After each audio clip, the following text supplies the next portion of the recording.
everyone, Elsie Jensen here. Tonight we are going to make an Irish lamb stew with some big soft pretzels. Kind of thinking of doing stews because Teddy loves soup and that's one of the things he can eat. He can eat the softer parts of it. So let's start by sauteing up our yellow onion here. We're going to get it going and then we'll get our lamb in there cooking and then we'll start kind of prepping on our pretzels. I have the dough already made for my pretzel. Which is a simple kind of a yeast dough, but makes the best pretzels. These are like the Annie and soft pretzels or pretzel time, Wetzel pretzels, the really good soft pretzels. So they'll be so good. And it was one of those things where I was like, oh, stew, do it. I know it's kind of weird in the middle of summer, but Teddy loves soups and, it's all you can have. And then my husband's like, can you do pretzels? And I was like, I can. So pretzels it is. Okay, we've got our yellow onion diced up. I'm going to add some olive oil to my Dutch oven here. And I'm going to put in about maybe a tablespoon and a half in there. This is a well-loved Dutch oven. It's a Lakers pot. I got it in the early 2000s, and I got it secondhand in the early 2000s. It actually goes by the letters system instead of the numbers, which means it's a relic, but it still works, and it is great. Okay, give this a little stir, kind of coat those onions up with the olive oil, and I'm going to let them start to saute over about a 6. And while that is working, I've got my lamb roast here that I'm going to then cube up for our stew. So I had actually used the other half of this lamb roast, I think last week. So I had popped it in the freezer and then I just took it out to defrost the other day because I was like, oh, what am I going to have? So it's kind of a nice thing to use up because you can get a lamb roast for about 6.5 pounds. And they're actually not too badly priced, and I will say it's a really great alternative in stews, or I use it in a lot of Greek dishes and Persian dishes. Love it. Lamb is just, it's different meat, but it is lovely. Here we go. It's very tender, I find, more so tender than like a cubed beef. If you were to do, a chuck roast and cube it up, or you do the stew meat, I think lamb meat is always more tender. And because we're using lamb here, I'm going to use sage as one of my spices today because I absolutely love sage and with lamb. It kind of goes with the gaminess. I'm going to cut off any of this fat that I see because you don't want to leave it in there. It's fine to have a little bit of fat, but you want to take off the biggest chunks of it. Otherwise, it's just going to be chewy and not great in our soup. Okay.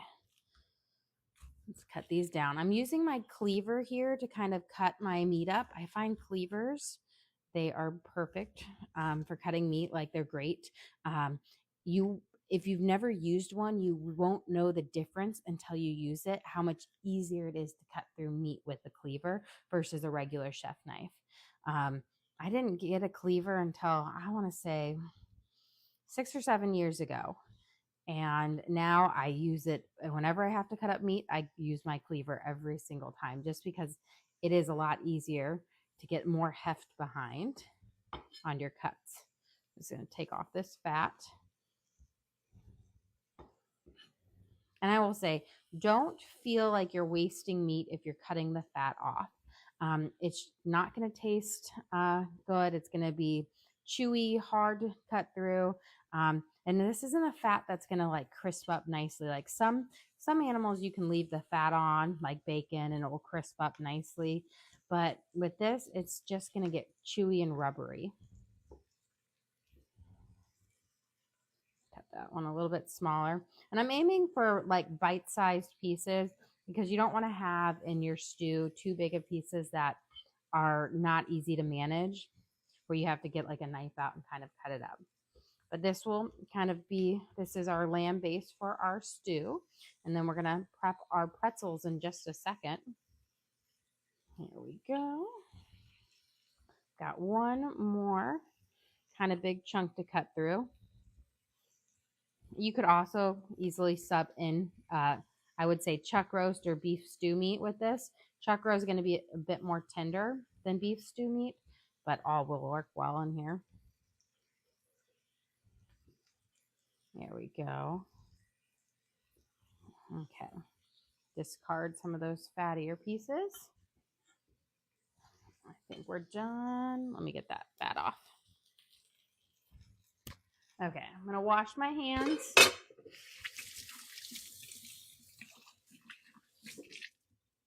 Let's give our onions a little stir here. And now I'm not caramelizing them up because it's going to go in a stew and it's going to cook a little bit more, but I do want to have them start to get a little bit yellow and more translucent in here. There we go. You got a question? How's Teddy doing? He's actually doing surprisingly really well. Like, he has moments where he loses it all, but then he'll be up running around and I'm like, please calm down, please. You're supposed to be resting. And he's like jumping off the wall. So I think, like when they're little and they're under 12, all they get is just Tylenol and Motrin. And so we kind of do it every 3 hours to keep up with the pain. But he's kind of having to do it without much of anything, which just, makes you feel for it. But he's actually been really, really good. His biggest complaint today is actually his ears. I think the swelling around there can cause it to, mess with your ears. Okay, I've added in my cubed lamb into my onions here. And we're going to let this kind of cook up. And then we'll season it, and then we'll start adding in our other vegetables, but we're going to let it kind of sear up first. While we're letting that sear, we are going to begin our process of shaping our pretzels. Now, I will say, I do not make the traditional pretzel shape because I have found a hack that's much easier to do, and it's a simple kind of twist. Let me grab my pastry cutter here. So I'm going to divide my dough up, and this is just a basic kind of yeast dough. And I made it about an hour and a half ago. Let's see. And I like to make 12 to 16 pretzels out of it. I think I'll do 16. And then we'll roll them and shape them. I try to make them as even as possible, but I always have some that are bigger than others. I'm just not very good at eyeballing it, and I'm not going to be the one who goes to get my scale out and weigh them. I'm always the simpler is more. Okay, so we've got our 16 pieces here that are roughly the same size. And what I do is I kind of roll out my big snake. And then I just do, it's like loop, swoop, and then I pull it through. And it's kind of like a pretzel knot. It's so much easier than trying to shape it. And this is kind of how I've like changed it throughout the years. I remember the first time I made these pretzels, it was during COVID, and we'd gotten this we were doing those yum boxes, and we'd gotten Germany, and I was like, oh, I'll make pretzels, and we do this. So I painstakingly shaped all of my pretzels, and it took forever. And then I was like, never again. We're just going to do this quick little kind of twirl around and pull it through. And it gives you, it's a knot, but it stays together when you boil it. And it gives you just a kind of a cuter shape than a simple one. You can also use this dough to make pretzel rolls. And I'll make pretzel buns with it, and it's so delicious. I do have this recipe card, I think, on my page for everybody. This was a freebie that we gave out a while ago, probably back in the spring. And so you can check that out for it. But they make the best soft pretzels. And you just need butter, flour, yeast, salt, and then sugar, brown sugar. It's actually used brown sugar in it. And then a little bit of oil for during the rise, and then you brush with egg wash. And that's really all that's in it. So it's very simple. I will say the one thing though that you have to have, you have to have pretzel salt. You can't use regular like kind of kosher salt because it's too salty. Pretzel salt has essentially been like salt that has been kind of diluted and then dehydrated again, so it's flaky, but it's not as potent. Okay. And then let's do my twirl. And then we're going to pause and we'll give our meat a little stir over here. But I've got my first round of my pretzels going. But it's kind of a cute little simple knot. There we go. And then I'm going to start turning my water up too high. I had it kind of resting on a low boil, but we'll be boiling our pretzels in a mixture of baking soda and water. So not the traditional lye that the Germans use, but a more simple what you have every day in your house. And that will give you that nice kind of, it's not as firm of a shell as a German pretzel, but it gives you that soft, a little bit chewy shell on your pretzel. And then we'll bake these in the oven after we boil them for 8 minutes at 450. Here we go. So pretty simple shape to do. I feel like this is, the classic knot. A lot of times when I get tired of making Lucy cats or like Lucia saffron buns, those are Swedish kind of bun that you have on Santa Lucia. I will knot a couple like this because I don't want to make all the crazy shapes. There we go. Although I wonder, I should try it one time and do like almost like bread. The only problem is you got to find a way to boil the whole thing because that boiling is really crucial to get the right texture and like of the crust. You can always people are always, I've been asked though, can you just bake it up? And I'm like, you can, but it's going to be more of a drier crust. It's not going to have that really like that little bit of that soft chew on it. Yeah. Okay. 4 down or 4 left. And they will get to be a lot bigger. So we'll put them in there, we'll boil them. They puff up a little when you boil, but when you bake them, they like double in size. They get pretty big. Do you have a question? Are any of the kids interested in cooking? They have like fleeting interest. They come and they go. I think Evie she's excited. Teddy loves to help me cook. But again, he's like 4 years old.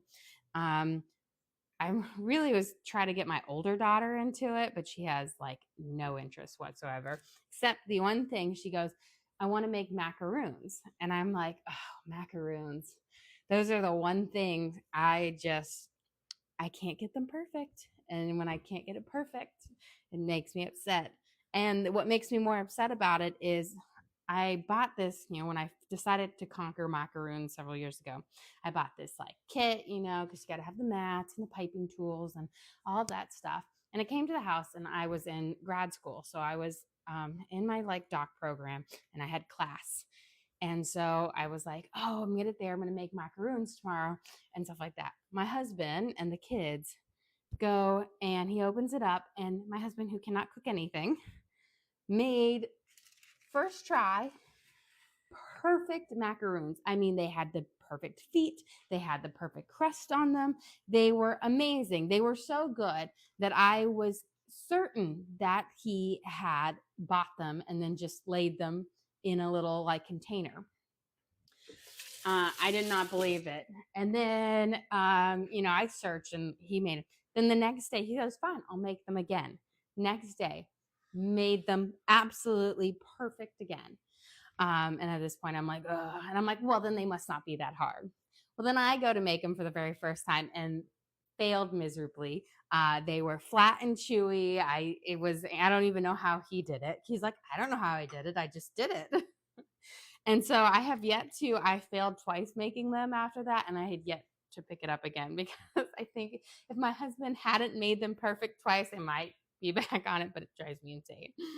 Okay, we're gonna add in some dried sage. We're gonna add in about, I wanna say, a teaspoon and a half.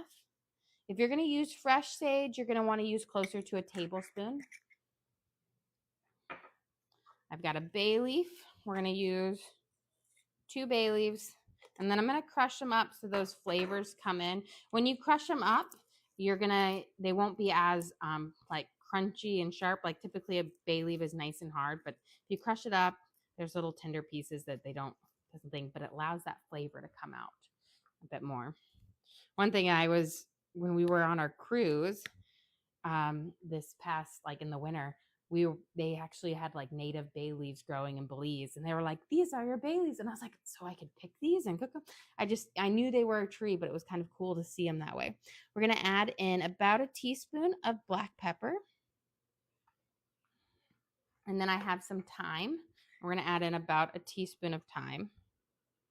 Just kind of start with our seasoning and pull my water to boil. And a little bit of Worcestershire sauce, about a tablespoon. This is going to add a nice kind of make the meat even more tender. I want this to kind of stew up in the meat and the onions right now. We're going to cut up and add in the carrots and the potatoes in just a second. But I want that flavor to really soak in. You have a question? Did you go to school for cooking? I did not go to school for cooking. I went to school for a lot of other degrees, but cooking was not one of them. I just have had a real passion with cooking ever since I was like 13 years old is when I started to cook like family meals and take over. I took over one night a week, and then it was 2 nights, 3 nights to where I was cooking the family meal every single night. So I just really love it. Okay, we have some baby carrots. I'm going to chop up. I'm going to add these in first, then our celery, because they're the ones that take a little bit longer to cook, and you want them to get a bit more tender.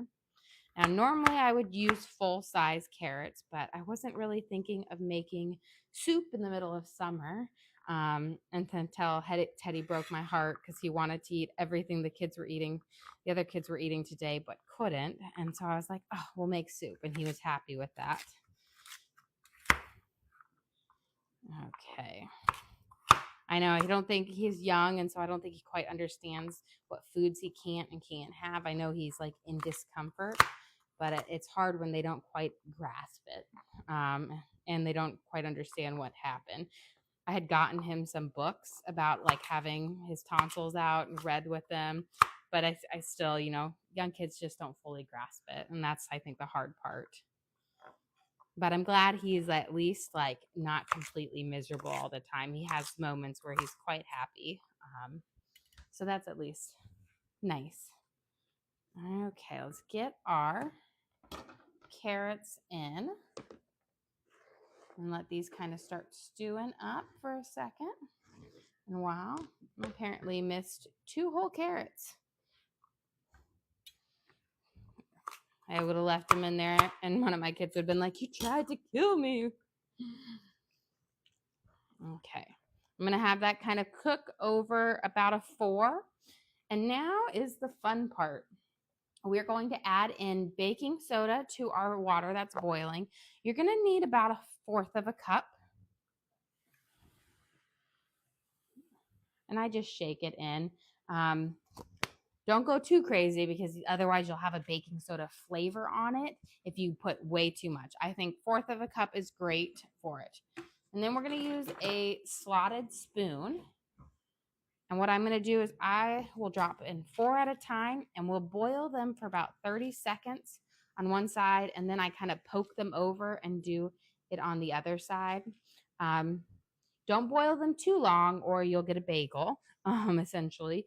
The longer you boil, the thicker the crust will be.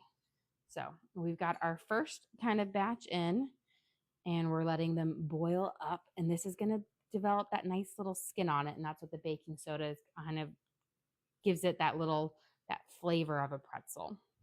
Okay. And then my poking technique is literally just poke. And then we poke it over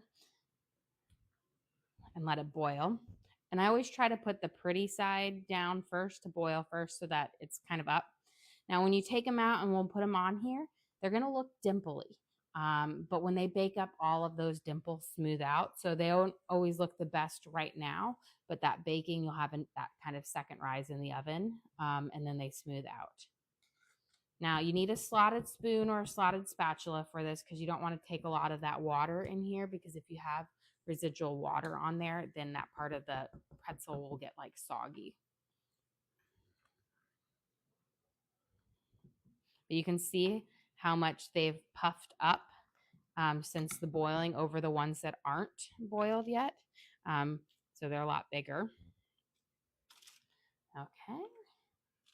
Get these guys in and let them boil. And I will say, this is like I always think it's the fun part, because it does such a change. It's the same thing with like boiling bagels. The only difference when I boil bagels to pretzels is pretzels I do in a baking soda bath. Bagels I do in a honey bath. And that's going to give the bagels a little richer color when they bake up. But similar process. And let's get these guys popping out. Now, I feel like you could totally make bagel, like, or not bagel bites, pretzel bites with this. If you were to like just take your dough and cut it off and then boil them. I've never actually done it, but I'm like sitting there and I'm like, it would be actually pretty easy just to roll it out and then to cut it up and to drop them in. I have to figure out that because that's not going to bake as long. You have a question? How can you tell they're done cooking? So this is not the full cook. So I pretty much boil them for about 30 seconds on each side. Then I pop them over. And it's more about a time versus when they're done. If you over boil them, yes, they will get soggy and fall apart, but you've got a little bit of time to do that. But then I bake them off in the oven for 8 minutes at 450. And you'll know when they're done is because they'll get a nice golden brown on them and they'll puff up. And another question. Were these made from your sourdough discard? They were not. This is a recipe I have had before I got on my sourdough journey. So this is just a classic yeast recipe. And I'm always sitting there and I'm like, oh, I should try to do a sourdough one. But these are so good that why mess with perfection? So these are just the basic yeast. And this batch used a whole tablespoon of yeast in it. And so you have a bit more yeast than like a regular loaf of bread, but we are making quite a few pretzels. It's like a tablespoon of yeast, 1.5 cups of warm water, 2 or 3 tablespoons of brown sugar, like a teaspoon of salt, and then 4 cups of bread flour. That's pretty much, and 4 tablespoons of melted butter. Got it. The melted butter is going to give you a really tender inside. So pretty simple recipe. You do a quick knead on it. I kneaded the bread by hand for 10 minutes, but you could also do it. Sometimes I do it in my stand mixer. And then you just let it rise for about an hour until it's kind of doubled in size. And then it's ready to shape and boil and bake. Okay. Got this last right here.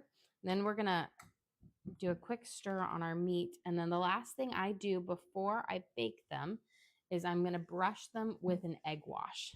And that's going to give them a nice shiny coat. So I'm going to take 1 egg and I'm going to mix it with about a tablespoon of water. And then we will brush it over. This is going to give it a nice shine.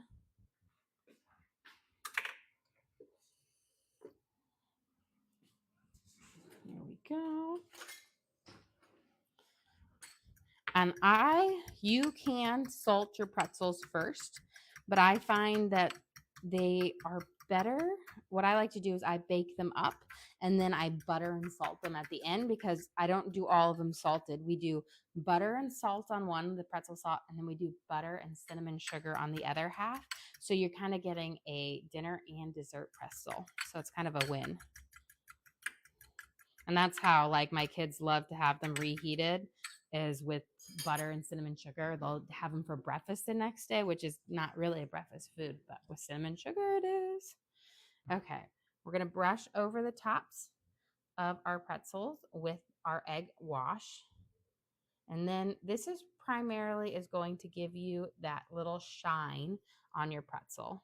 Uh, you know, it's kind of the German pretzels have a dark brown color with a real like kind of bright shine. These are going to be golden brown with a mild shine on it. You have a question? Do you sell your sourdough starter? I do not sell my sourdough starter, but I do have a recipe card and videos posted on how you can create your own starter. And with all the tips and the tricks and whatnot, it is not a hard thing to do. It just takes a little bit of time. It takes about 5 to 10 minutes a day for a week or so before you can have your starter up and going.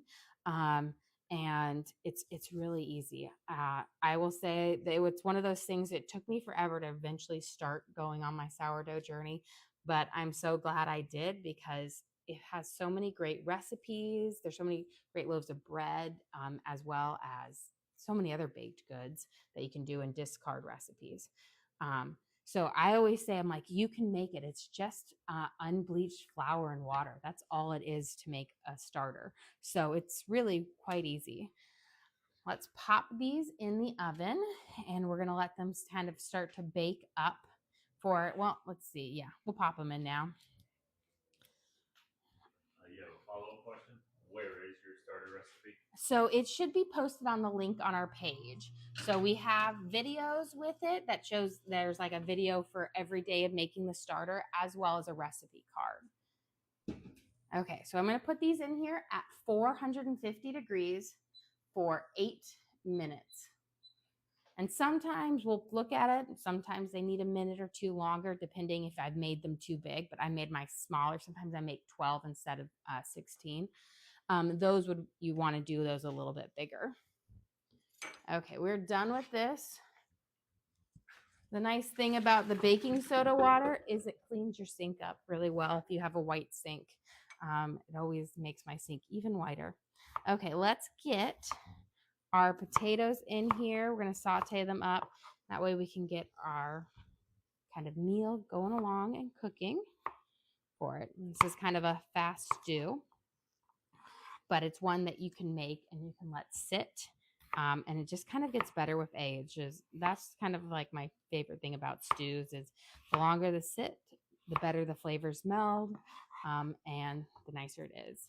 So I'm using, that was kind of a big gold potato, and these are like baby golds. Gold potatoes are really great for soups and stews because they have a waxier texture, which means they're going to hold their shape when you cook them. Russet potatoes are not as good for soups and stew because they are more fluffy. I prefer them for mashed potatoes or home fries or whatnot. And they will disintegrate as you cook them, so they don't hold up in your stew. So if you're going to use a stew, use a new, a new potato, a Yukon Gold, a red potato, even the fingerlings or petite potatoes. Those all work well.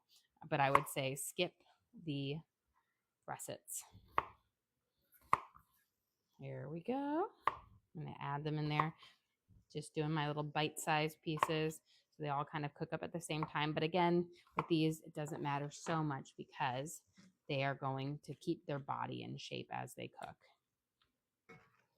Kind of put them in here. And this is so far we've got our carrots, our onions, and our lamb in here for our Irish lamb stew. And we seasoned it with some sage, thyme, Worcestershire salt, and black pepper. Let's get our celery in here. I'm just going to cut off the ends and the things.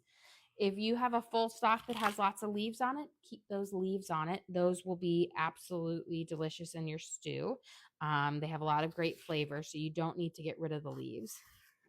And bay leaves. Yes, and bay leaves. Yeah. Oh, yeah, you're right. There is bay leaves in the stew. I have 2 bay leaves in there that I kind of crushed up. And those bay leaves is like an aromatic leaf that will just help those flavors kind of blend together really well. And I always find I put a bay leaf in most of my soups and stews because it just adds just another layer of complexity that I think gives you a much better broth. Okay, let's put our celery in. And I haven't added in my broth yet because I do like my vegetables and everything to sear up a little bit first. Get a little, I think it brings out their flavors a little bit more than just throwing them straight into a broth. Okay, now let's slice up our mushrooms and as those things, and then we'll mix some beef bouillon and we will get our stew kind of forming. I love a good mushroom in my stews. I feel like they are so good at soaking up the flavors because they're very porous. And they really just kind of pick up the stew flavor. There we go. So I'm going to slice these. These are baby bellas. You could use a white button mushroom. I would just avoid any of your fancier mushrooms because they're going to be wasted on a rich stew like this. So you wouldn't want to use shiitake. Those are better in Asian cuisines anyways. Or a chanterelle. I love chanterelles, but they're expensive and you wouldn't get the full flavor of them on in here. Okay. So we've got our mushrooms. And the beauty of cooking also in a Dutch oven, if you're not familiar with them, they're cast iron and this one's coated with enamel, but it helps keep your heat constant when you're cooking, especially with stews. So even if you were to turn off the heat or turn it down, your pot's going to stay hot for a while, which is really great for a stew. Okay. So here is pretty much our kind of our base to our lamb stew. There we go. And now we're going to kind of work on our broth and our bouillon. So I've got 4 cups of water over here. And then I'm going to use beef bouillon because I find that beef bouillon works really well with the lamb. I have yet to find lamb bouillon out there or lamb broth. I don't think there's a big calling for that, but beef pairs well with it over like a chicken. So we're going to use kind of a big heaping. I'm going to use about 2 kind of spoonfuls of it because we're going to flavor it up. And this is where most of the salt comes from my stew. I don't add in extra salt. I'd rather season it with a bouillon. Brings a little bit more flavor and complexity to the broth than just straight up salt. We'll mix it. We'll add it in, and then I'll add in a bit more water.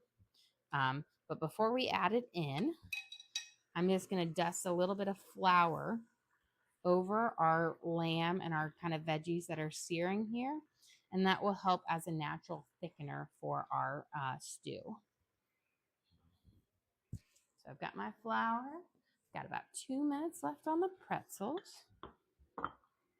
So I'm just going to sprinkle a lightly kind of dust it over about 2 tablespoons of flour. And you want to dust it. You don't want to just kind of plop it in there because you want it to really coat up in there and kind of bind with the meat and the fat. That way, when you add in the liquid, it will kind of thicken up naturally, almost as if you've made a roux or whatnot. And this is going to bring in those lovely flavors. There we go. So now that we've kind of got all of it a little bit coated here, I'm going to add in our broth, just a smidge at a time.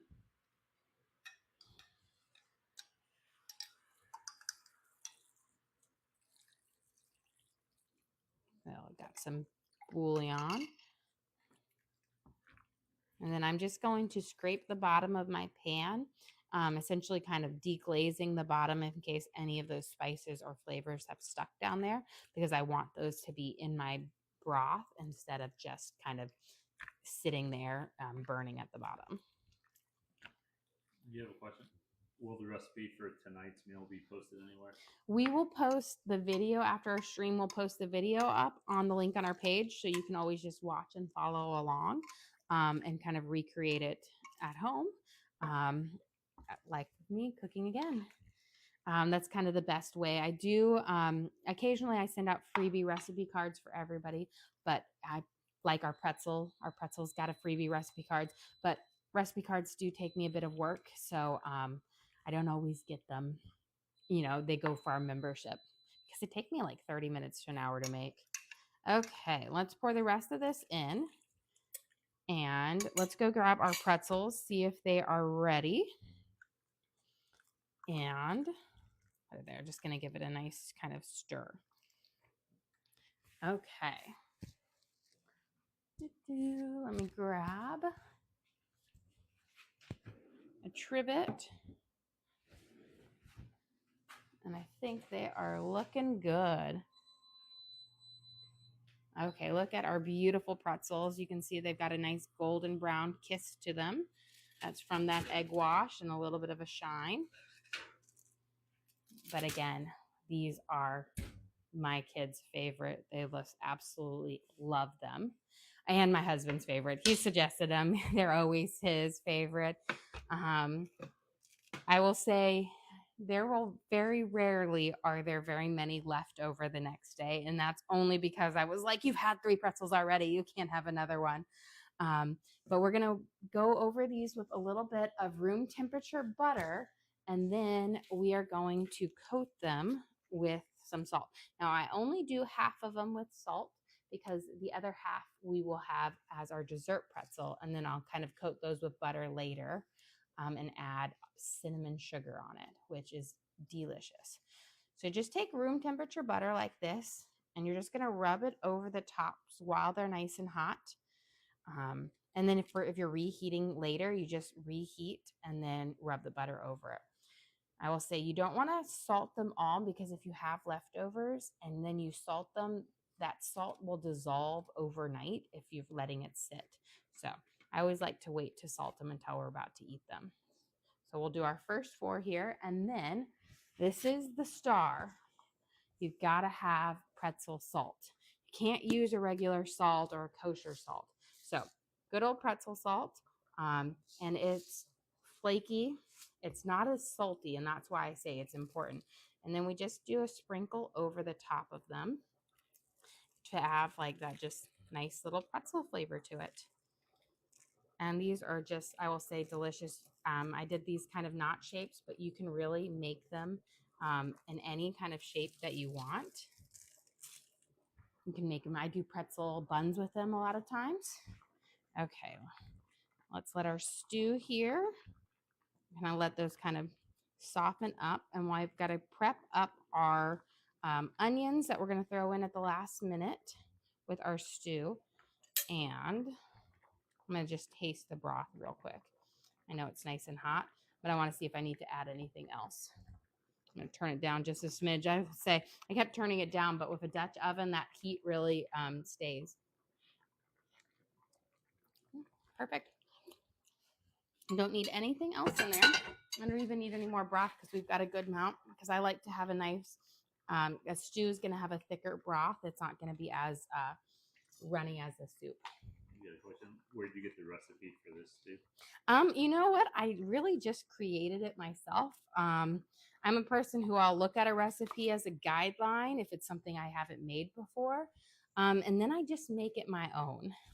And I'm one of those people who, I think because I've been cooking so long, if you just give me the list of ingredients, I can pretty much replicate it. I kind of know what I need to do.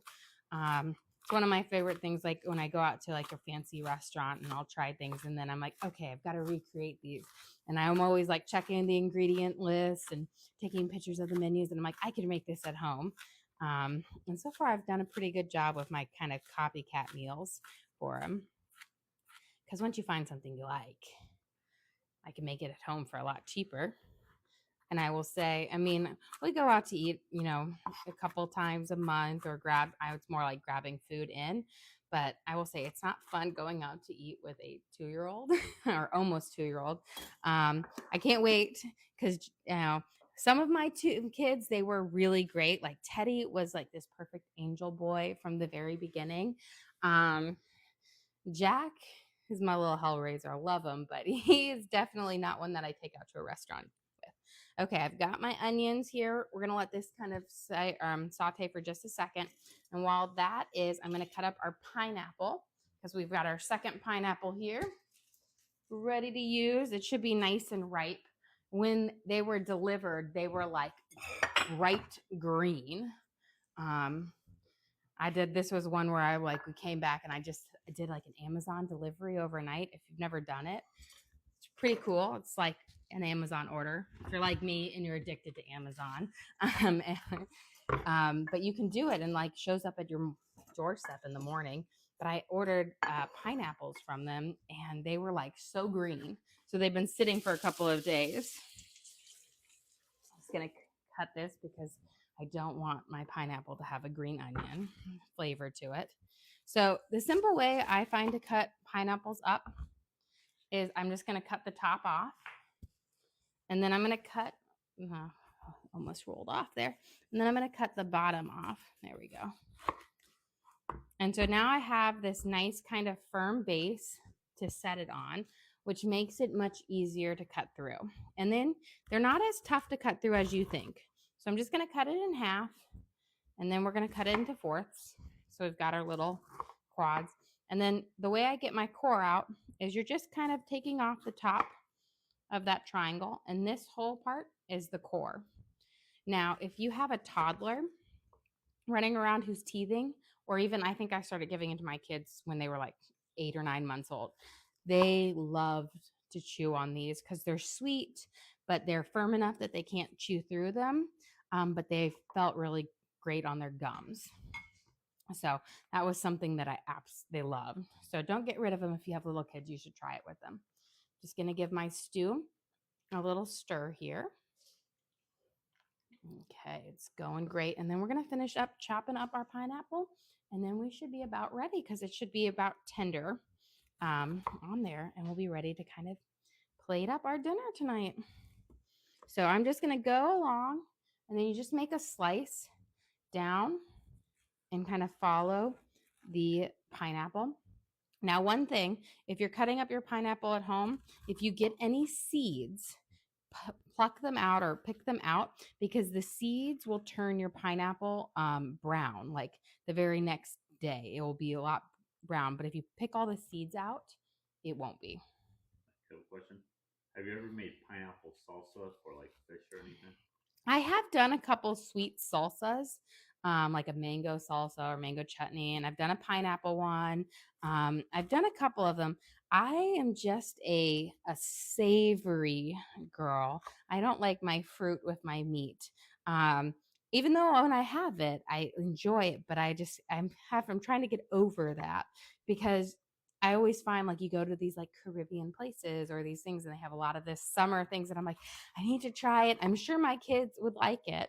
But that's the problem with me when I cook what I like. I was like, if I don't like it, it doesn't get made. Like my oldest daughter has been begging me to make creme brulee. And I do not like creme brulee because I don't like anything with a pudding texture. And she's like, please, please, please. And I'm like, nope, your uncle can make it for you when you see him next. I was like, I don't like it. Why would I waste my time on it? The only thing I do are lemon tarts because my husband loves them and I make them for Father's Day and his birthday. And that's it. There are a lot of work in them. So it's hard when I don't love something, don't make it. And I think that was kind of the fun part about being the person who cooked growing up was I always got to pick what was for dinner. So it was always my choice. And when I'm the youngest of 10. My mom had 7, and then I have 3 older half brothers. You don't get a lot of choices when you're, part of a big family. So if you're the one making the choice, that's a bonus. It's kind of like now at Thanksgiving, I'll prep the meals or we'll do that. Or I've slowly started taking over Thanksgiving dinner from my mom so that I have more control and choice over what we're making. This past year, we had 5 turkeys for our family. So that just kind of shows how big and crazy you are. So we got our pineapple here. Now let's kind of get our finishing touches on it. Now, if you want an even thicker soup, I'm going to actually thicken it up a little bit more. Instead of doing flour at the end, if you didn't add enough flour, or if you want to go gluten-free, use cornstarch. But you can't just pour the cornstarch into your soup. If you do that, you're going to get a cornstarch dumpling, I like to say. So what you have to do is you're going to have to put a little bit of the liquid out and mix it in a bowl, and then you're going to add that paste back in, because if you try to add it, like if you try to put the cornstarch right in there, it's not going to dissolve well. It needs a little space on its own to dissolve. And cornstarch thickens up with heat. So you don't want it to be super scalding hot, the liquid you're mixing it with, or it will gel too fast. So I'm going to ladle off a little bit of my broth here. And because when this is like a soup consistency. So if I wanted it to be a lamb soup, I would leave it like this. But I like a stew, which a stew's got to have a little bit thicker. And a lot of times stews will get thicker the longer you cook them because the vegetables will break down. But we're doing a quick one here.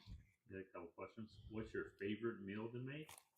And then also, what's your go-to meal when you're sick?